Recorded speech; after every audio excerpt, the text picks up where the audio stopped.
Hey there mga ka-vision, this is Jan Saiko of Juan Kita, teaching the common one how to manage their kita. And for today, I will share to you one of my investment portfolios. This is one of my recommended savings, investment, and protection program under Kaiser International Health Group. This is called the Kaiser Ultimate Health Builder. But before we start, I will share to you some important concepts in building wealth. To become financially free, we need to build our financial foundation properly. And this is how it looks like. Sa isang building, ano ba ang pinaka-importante? First floor, second floor, rooftop, o ang foundation? Of course, pinaka-importante pa din ang foundation. And this is the same thing in building our financial house. We should build a strong financial foundation. Investments will retire you. You need to learn how to make money work for you by doing business or investing in the mutual funds and stock market or putting money in properties and other form of real assets. But before investing, you need to create your emergency fund first. This is the money that you will use in times of unexpected needs. If you don't build this first at inuna mo ang investments, pag dumating ang mga emergencies, you will have no choice but to pull out your investments to cater for the emergency. Paano kung mababa ang market? E di ipupull out mo siya ng palugi. That's why it is wiser to build your emergency fund first. The suggested amount of emergency fund is around 3 to 6 months worth of your expenses. You also need to manage your debt. If not, it will be difficult for you to build your financial foundation properly. Madalas, mas mataas pa ang interest rate ng utang kesa sa investment natin. Zero your debts by doing strategies like debt roll-up and debt consolidation. Protect the income you are producing by getting life insurance. In the untimely death of the breadwinner, this will help the family to survive until the time they can adjust to life without their breadwinner. Also protect yourself with proper healthcare. Kailangan natin ito kasi ikaw ang money machine. Ikaw ang nagtatrabaho para mag-provide ng pera. Imagine kung magkasakit ka at hindi agad makabalik sa trabaho, paano ng pamilya mo? You need to protect yourself in times like this. There are two types of healthcare, short-term and long-term healthcare. Short-term healthcare is what we are usually familiar with. Madalas benefit niya sa trabaho, and this is renewed every year. Long-term healthcare naman is the healthcare that you will use kapag hindi ka na-covered ng short-term healthcare when you are age 60, 70, 80, 90, and pataas. But most importantly, you need to increase your cash flow. You cannot fund your financial house kung kulang ang perang pumapasok sa iyo. There are two steps in increasing your cash flow. First is to reduce your expenses. Alamin mo alin sa mga gastusin mo ang pwedeng isang tabi muna. And secondly, increase your income. Find other means to earn. Find sidelines and mga rackets. And the best way to add income is during your spare time. Use your spare time wisely, mga ka-vision. Mga anak, in building your financial foundation, you have to build it from bottom pataas. Hindi pwede na magsimula ka sa investment without taking care of the other part of the foundation. In our financial planning, there are two ifs that you need to address. First is, what if you die too soon? Who will take care of your family? The solution is, you need to learn about proper protection through life insurance. Second scenario is, what if you live too long? Who will take care of you during the time of retirement? The solution is, you need to learn about investments and you need to learn about long-term healthcare. Marami na akong narinig na stories ng mga taong yumaman, pero one major illness lang during their retirement years, wipe out lahat ng napag-ipunan nila. Kaya part ng financial planning na tinuturo namin is to prepare for your long-term healthcare. So the three major financial needs are life insurance, investment, and healthcare. What if I could tell you about a product that could provide a complete solution to all the three major financial needs? Do you think it's a good idea? Introducing Kaiser Ultimate Health Builder. It's a 4-in-1 product that provides us life insurance in case we die too soon, passive income through investments when we retire, and also healthcare, both short-term and long-term. Sino ba si Kaiser International Health Group, Inc.? Kaiser International Health Group, Inc. is duly accredited with the Insurance Commission as a healthcare company. It is registered with the Securities and Exchange Commission on June 8, 2004 as a healthcare provider with an authorized capital stock of 160 million pesos. Kaiser's board of directors are seasoned experts in the medical field services and in the healthcare industry, with its current medical director, Dr. Leia Yolo. Kaiser is an HMO company that caters to both corporate, group, family, and individual accounts with its various short-term packages. Kaiser also offers a one-of-a-kind HMO product, the Kaiser Ultimate Health Builder. It is the first and only long-term healthcare in the Philippines today. It is designed as a 720 product, meaning it is a 20-year plan, but you just need to pay only for 7 years. Aside from being a future source of retirement fund, it can also provide for your healthcare during your retirement years. And mas kailangan natin ito dahil during our retirement, doon mas lumalabas ang mga sakit natin. Now let me give you an actual illustration. Kaiser plan starts with K, followed by kung magkano ang long-term care benefit. Sa example dito, we have a plan called K100. Available plans can be as low as K45 up to K1 million. Annual installment is the amount of money na babayaran mo sa isang taon. Other modes of payment can be semi-annual, quarterly, and monthly. The contract price is the amount na babayaran mo the whole 7 years. It's a 20-year plan pero 7 years ka lang magbabayad. The 7 years saving period is called the accumulation period. The remaining 13 years is the extended period. During the accumulation period, meron ka ng mga benefits like free annual physical exam with free chest x-ray, stool and urine analysis, and CBC. ECG and pap smear for females are also free for those who are 35 years old and up. Dental benefits, unlimited dental checkups, once a year free dental cleaning, unlimited simple tooth extraction. Meron ka ring waiver of installment due to death. Kung mamatay ang policy holder during the accumulation period, kunyari on year 2, the balance of the premium will be waived. So considered fully paid na ang Kaiser plan. Waiver of installment due to disability. If the policyholder becomes totally and permanently disabled for a period of at least 6 months during the paying years, kunyari on year 2 uli, the succeeding payments will also be considered fully paid. Term life insurance na covered ka for the whole 20 years. Meron ka ding accidental death and dismemberment for 20 years din. Example, meron tayong policyholder na nag-open ng K100 at namatay siya on the 2nd year. Term insurance is equivalent to the long-term health care benefit worth 100,000 pesos plus the long-term care bonus na 350,000 pesos. So this is a total of 450,000 pesos. Kung aksidente naman ang kinamatay, may additional na 450,000 pesos for a total of 900,000 pesos. In case na kailangan ma-confine during the first 7 years, meron ding inpatient benefits. Depende sa plan mo, like choice of room and annual benefit limit.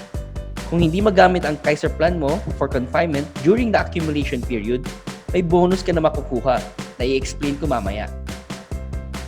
Meron ding lifetime network access to 500,000 hospitals and over 10,000 doctors all over the Philippines as long as you have funds. Aside from that, Kaiser Long Term has a benefit called Family Assistance. Dito, pwede mong ipahiram ang Kaiser mo sa immediate family kung kailangan niyang ma-admit at wala pa kayong readily available na funds. Ito ang mga terms ng benefit na ito. First, policy should be in active status and the plan should have completed at least 1 year payment. Next, the nominated patient should be an immediate family of the policyholder or within the first degree of consanguinity. Also, the policyholder should agree to get only the services of Kaiser-accredited doctors and affiliated networks of hospitals. Assistance to be provided should be up to the allowable benefits due to the plan holder based on his policy. And prior to discharge of the nominated patients, payments should have been settled to Kaiser. Kaiser's approval to avail such assistance must be first obtained by the member and the issuance of LOA will then be given. Mga kalbisyon, remember that this assistance is just an accommodation, not an actual benefit of the plan. Kaya ang approval or denial nito ay based pa rin sa evaluation ng Kaiser management. You can use this family assistance in scenarios kung saan emergency at kailangan nyo nang ma-admit pero wala pa kayong ready money. Ang galing, di ba? Now, after 7 years, fully paid na ang Kaiser mo. Starting year 8 onward, hindi mo na kailangan magbayad at hihintay mo na lang mag-mature ang plan mo. This is called the extended period. From the 8th year to the 20th year, this is called the extended period. You will have yearly health benefits which is equivalent to the 10% ng long-term care benefit mo. In our example, the plan is K100. So the long-term care benefit is 100,000 pesos. 10% ng 100,000 is 10,000 pesos, which is your yearly health benefits starting year 8 hanggang year 20. Ang maganda pa dito, yung hindi mo magamit on that year, it will be added to the next year plus interest. That's your accumulated health benefits. Halimbawa, yung 10,000 pesos mo na budget for year 8 ay hindi mo nagamit that year, it will be added to your budget on year 9 plus yung interest na kinita the previous year, which is 10%. Kaya sa illustration, 21,000 pesos na yung accumulated health benefits on the year 9. Then meron din siyang yearly health bonus. Starting second year hanggang sa 20th year, tuloy-tuloy na kumikita ng dividends or stock market earnings ang Kaiser investments natin. Yung amount na ito ay depende sa performance ng market every year. Habang lumilipas ang taon, patuloy lang ito lumalaki at nadadagdag sa susunod na taon. Ito ang accumulated health bonus. So yung total ng yearly health benefits at yearly health bonus for a particular year ang pwede natin magamit for any medical purposes during the extended period. Example, on year 10, around 64,000 pesos na ang budget na pwede mo gamitin for hospitalization. Ang maganda pa dito, kahit pre-existing ang condition mo, covered na. Sa simula, medyo maliit ang budget mo. But as you keep yourself healthy at hindi ka na hospital, lumalaki ang budget mo towards the end. So it means you're getting rewarded for staying healthy. And kung magkasakit ka man and you still have your short-term healthcare from your company, yun muna ang gamitin mo para na-preserve mo yung fund ng long-term healthcare. So by the time na hindi na effective ang short-term healthcare mo, malaki na ang fund ng long-term healthcare. Then the long-term care benefit is fixed. Makukuha ito after the 20th year. It is guaranteed kahit ano ang gastusin mo. We also have the long-term care bonus. This is 85% ng total na binayaran mo during the 7 years paying period. Hindi included dito ang annual physical exam at dental benefits ha. Kung yun ang nagamit mo, makukuha mo pa din ang long-term care bonus. Kapag tinotal natin lahat ang accumulated health benefits, accumulated health bonus, long-term care benefit at long-term care bonus, yan ang total maturity benefits na makukuha ng plan holder after 20 years. Now, after 20 years, ano ba mga options natin upon maturity? You have 3 options. First, you can withdraw the entire maturity value.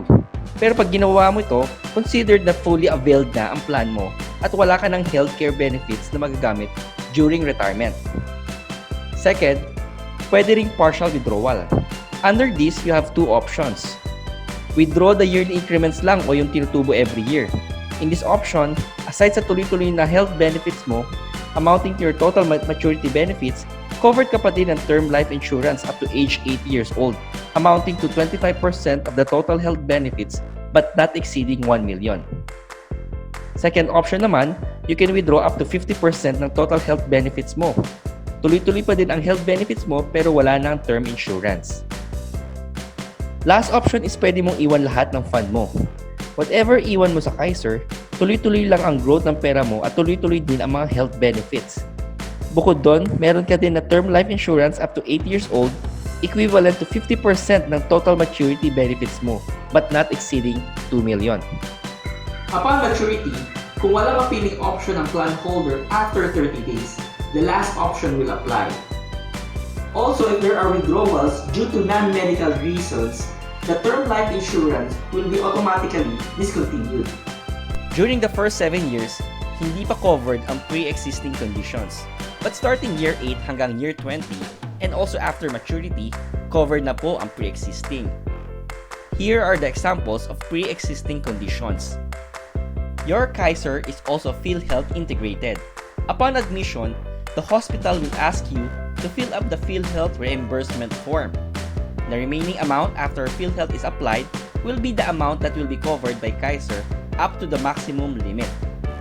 If the plan holder has no PhilHealth, the PhilHealth portion will be shouldered by the plan holder. If the policy holder fails to pay on the due date, the policy will be considered lapsed. He will be given 30 days as grace period to settle his dues. If the policy holder fails to pay after 30 days, his policy will be considered inactive and will be given 2 years to reactivate the plan. If he still fails to pay after 2 years, then the plan is considered terminated. When your Kaiser plans become inactive, there are two ways to reinstate it: update and redate. In update, the policyholder will pay all the total premiums of missed payments plus penalty. In redate, the policyholder will just pay the premium for the next due date, but the date of maturity will be moved according to the number of months he missed to pay. Both the update and redate can be done within 2 years of the first unpaid due. After 2 years, terminated na ang plan mo. Kaya please, wag na wag mong ilalapse ang Kaiser plan mo. To reinstate your plan, choose between update or redate and ask a computation from Kaiser. Accomplish a reinstatement form and pay a processing fee of 300 pesos. Healthcare value. The policyholder may surrender his Kaiser plan for its cash value, stated in the schedule of benefits, provided the plan is active for at least 1 year. Pero syempre, don't expect na full amount ang makukuha mo. It will be just a portion of the total amount paid. Your Kaiser plan can also be upgraded to a higher plan. From a lower plan, you can choose a higher plan within 30 days of first payment. The mode of payment can be upgraded anytime. Downgrade of the plan and mode of payment is not allowed. Eligibility. As low as 10 years old, pwede na kumuha ng Kaiser. The oldest age naman is 60 years old and 6 months. The lowest plan that one can get is shown here. So basically, Kaiser Long-Term Healthcare is an application of the solid financial foundation. With just one product, na-address mo na yung healthcare, life insurance, at investment component ng financial foundation mo. For beginners, this is a good product to start with. There you go! Hope you have an idea how Kaiser Long-Term Healthcare works. If you have further questions, ask the person who shared this video to you. But if you just happen to search this video, you can reach me at my FB page, Juan Kita, or via my email, janedwardpsychomd@gmail.com. You can also reach me at the mobile numbers presented on the screen. If you were blessed by this video, kindly like and subscribe to my YouTube channel. Also hit the bell button so you will be notified if I have new videos. Please check out my website, juankita.com, and follow me on Instagram, Juan Kita. Again, this is Jan Psycho of Juan Kita, teaching the common one how to manage their kita. No one left behind.